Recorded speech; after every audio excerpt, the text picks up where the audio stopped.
একটা তথ্য আমি আপনাদের সামনে আসলে একটু ক্লিয়ার করতে চাই।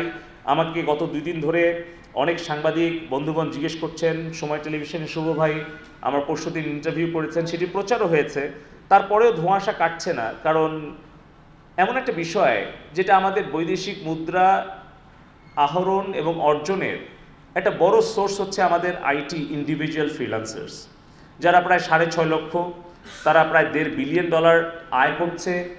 আমাদের রেমিটেন্স যোদ্ধা তারা। 1 কোটি মানুষ যেভাবে বিদেশ থেকে $22 বিলিয়ন পাঠাচ্ছে, আমাদের রিজার্ভকে সমৃদ্ধ করছে, একই রকমভাবে ফ্রিল্যান্সাররাও কিন্তু প্রায় $1.5 বিলিয়ন আনছে। বাংলাদেশ ব্যাংকের হিসাব অনুযায়ী 500 মিলিয়ন, এর বাইরেও কিন্তু আছে।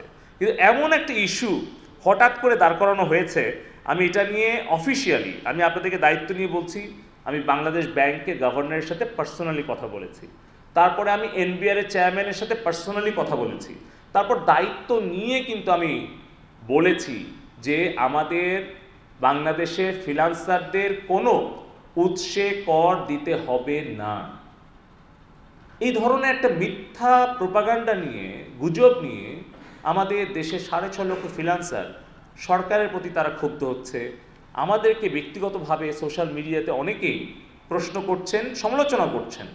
আমরা যৌক্তিক সমালোচনা অবশ্যই গ্রহণ করি, সমর্থন করি, কিন্তু অযৌক্তিক মিথ্যা একটা গুজবকে কেন্দ্র করে সরকারের প্রতি বা একটা মন্ত্রণালয়ের প্রতি বা বাংলাদেশ ব্যাংকের গভর্নর কিংবা এনবিআর চেয়ারম্যান কিংবা আমার প্রতি এই ধরনের মিথ্যা একটা অপবাদ দেওয়া হবে, এটা তো মেনে নেওয়া উচিত নয়।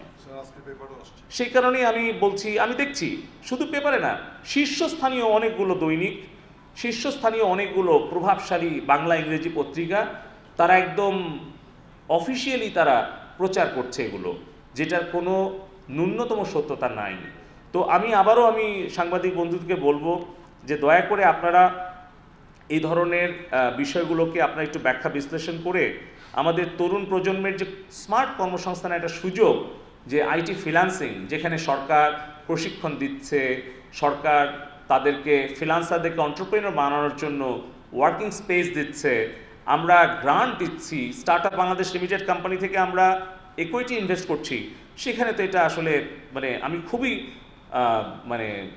কষ্ট পেয়েছি, দুঃখ পেয়েছি যে এই ধরনের একটা মিথ্যা তথ্যের উপরে ভিত্তি করে একটা গুজব সৃষ্টি হয়ে গেল। আসলে গত 27 সেপ্টেম্বর বাংলাদেশ যে প্রজ্ঞাপনটা জারি করেছিল, এটা কিন্তু তাদের একটা রুটিন প্রজ্ঞাপন। এখানে কোনো জায়গায় কোনো কোডে কোথাও ফ্রিল্যান্সারদের যে 10% কর দেওয়া হবে এরকম কিছু নাই।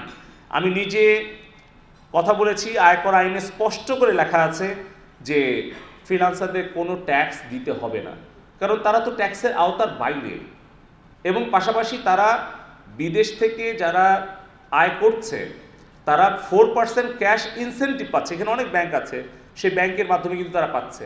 আমাদের 2.5% যেরকম ফরেন রেমিটেন্স যারা পাঠায় প্রবাসী কর্মীরা তারা পায়, ফ্রিল্যান্সাররা কিন্তু 4% পায়।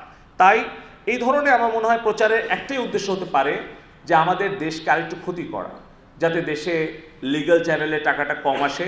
তাহলে কি হবে, রিজার্ভের উপর আরেকটু ক্ষতি পড়বে। তাহলে এই $1.5 বিলিয়ন ফ্রিল্যান্সারদের মধ্যে একটা ভয় তৈরি করা, যাতে করে তারা যাতে বাংলাদেশ ব্যাংকের মাধ্যমে লিগ্যাল চ্যানেলে যদি আনে, তাহলে তো আর বাংলাদেশের আমাদের ক্ষতি হবে না। ক্ষতি হবে তখন যখন এই ভয়টা সৃষ্টি করে তাদেরকে ইললিগ্যাল চ্যানেলে টাকা আনা অথবা বিদেশে এই টাকাটা রেখে দেওয়ার ব্যবস্থা করা।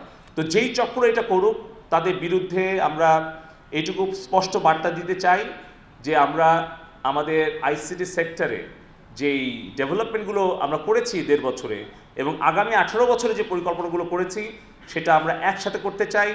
সরকার, বেসরকারি খাত, একাডেমিয়া মিলে আমরা ইনশাআল্লাহ 41 সাল নাগাদ একটি উন্নত, সমৃদ্ধ, স্মার্ট বাংলাদেশ গড়ে তুলব। তবে এই চলার পথে এরকম ধরনের অনেক অপপ্রচার, অনেক ধরনের ষড়যন্ত্র আসবে, এটাই স্বাভাবিক, কিন্তু সেটা আমরা সম্মিলিতভাবে ইনশাল্লাহ মোকাবেলা করব। তো আমি ফেলিসিটি আইডিসির জন্য আমি শুভকামনা জানাই, এবং যেভাবে আমরা যেই উন্নয়নের অগ্রযাত্রাটা আমরা শুরু করেছি, আসন্ন দ্বাদশ জাতীয় সংসদ নির্বাচনে যদি মাননীয় প্রধানমন্ত্রী আবারও নির্বাচিত হন এবং আমাদের স্মার্ট বাংলাদেশ গড়ে তোলার জন্য আপনাদের দলমত, জাতি, ধর্ম, বর্ণ নির্বিশেষে যদি আমরা সমর্থন পাই, আমি ইনশাল্লাহ, আমি আত্মবিশ্বাসী যে আগামী 18 বছরে আমাদের পরবর্তী প্রজন্মের জন্য আমরা একটি জ্ঞানভিত্তিক অর্থনীতির স্মার্ট বাংলাদেশ ইনশাল্লাহ আমরা গড়ে তুলব।